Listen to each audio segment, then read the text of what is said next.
During Lunar New Year, I went to Japan for a family trip with my in-laws where we visited Osaka, Kyoto, and Kobe. For this video, I'll be focusing on the Osaka side of the trip where we visited the Nintendo store, the Pokemon Center, tried pufferfish for the first time, and did some sightseeing. Starting off the trip, we went to Namba Yasaka Shrine, located just a few minutes away from Namba Station.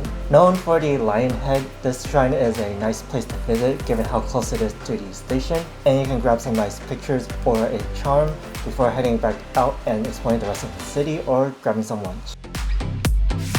For lunch, we headed to Rinken to eat some pufferfish. Pufferfish is a delicacy in Osaka, known for its springy-like texture. However, because they also contain poison in their organs, it makes preparing pufferfish extremely difficult and takes years of training before a chef can actually master the art and start serving pufferfish to customers. At Gunpin, they use tiger pufferfish, which is recognized as the highest grade in Japan. Since each person had to order their own course, we ordered the Gwenya Gwen course mainly to share, as well as the Tenraku course, with the only difference being the tiger puffer barbecue dish. Starting off, we got a small starter appetizer which contained thinly sliced pufferfish with green onions and calamansi sauce. The first two dishes arrived, which was the parboiled tiger puffer skin sashimi and the thin sliced tiger puffer sashimi. While these were different parts of the fish, they both came with the same sliced onions, green onions, and the calamansi sauce as well. Taking the first bite left me a bit confused. The fish itself had no taste whatsoever and had a rubbery texture to it. If you had squid before, think of it like that, but maybe about 2 times as rubbery. Next up, we have my favorite dish, surprisingly, which was fried pufferfish that comes with some fried sweet potato and shishito peppers with a slice of lemon. The fish was lightly battered and seasoned really well with a soft interior, which was a complete contrast to the dishes before it. The next dish was probably my least favorite, being the grilled soft roe, which you can get with teriyaki sauce or salt. I got it with teriyaki sauce, but that didn't do much for this dish, unfortunately. It was soft and had a texture of grilled mochi in a way, with a fishy aftertaste. It's not bad per se, but I kind of preferred the sashimi over this one. Afterwards came the pufferfish barbecue, where they brought a small little grill to your table and cooked the fish in front of you. The grilled fish was easy to eat and a nice follow-up to the dish before it. Now that we're starting to get to the end of the meal, the hot pot course was next. You can't really tell from the video, but there were small bits of gold leaf inside the light dashi broth that came for the hot pot. This came with a few pieces of pufferfish, tofu, and a lot of vegetables. After finishing the hot pot, the staff came over to dump some rice into the remaining broth and showered on some eggs to make some porridge to finish off the meal.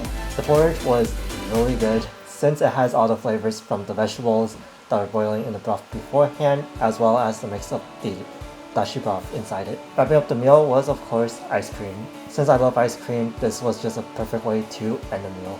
Having pufferfish in all these forms, from sashimi to being fried, grilled, and as a hot pot, was a really nice experience overall, especially since it's pretty difficult to get pufferfish around the world.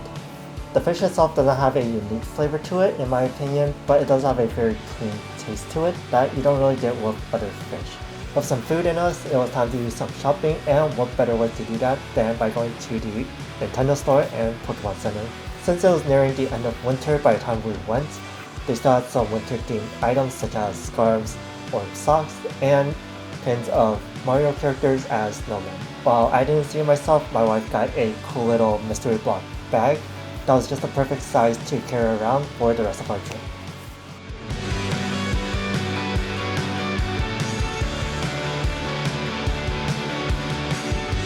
Since the Pokemon Center was right next door, I had to check it out. The Pokemon Center had some new looking sleepy Pokemon items and a huge screen in the middle of the store that showed off some Pokemon. I'm not a huge fan of Starmie, but seeing it jump and fly around was really cool. After doing some shopping, we went to the Osaka Museum of Housing and Living.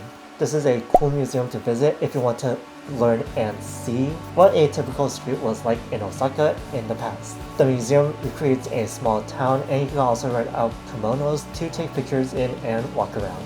If you have little to no knowledge of what Japan looked like in the past, this is a really cool way to experience a small recreation of it. Whenever you do visit Osaka, I highly recommend buying some souvenir snacks from Sugar Butter Tree. Yes, that's the real name of it, and I'm not making it up.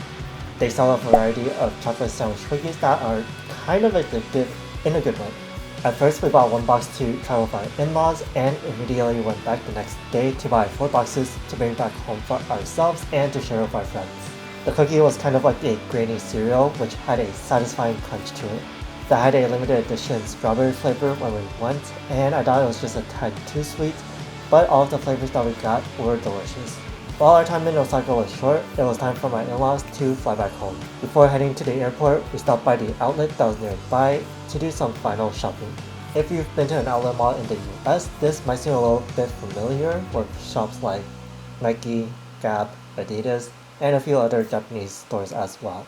This is a great place to stop by if you have some extra time before your flight, or if you forgot to go to one of the stores that's in this outlet mall.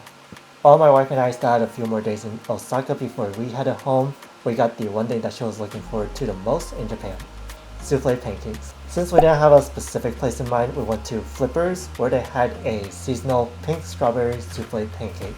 This was basically our breakfast for the day, and we waited about 20 minutes from the time we ordered to the time the pancakes arrived on our table. The pancake itself was great and fluffy, but the strawberry cream on top was a little bit too much.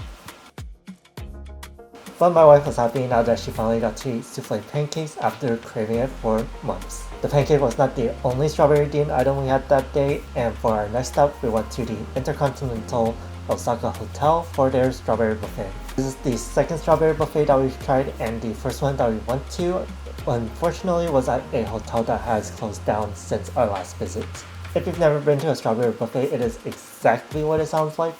It is just a buffet with a lot of strawberry themed items, from sweets to some savory items depending on the buffet itself. For this one that we went to, that had a lot of sweets such as strawberry madeleine, strawberry puffs, cakes, strawberry milk, with mochi balls, croissants, and much more.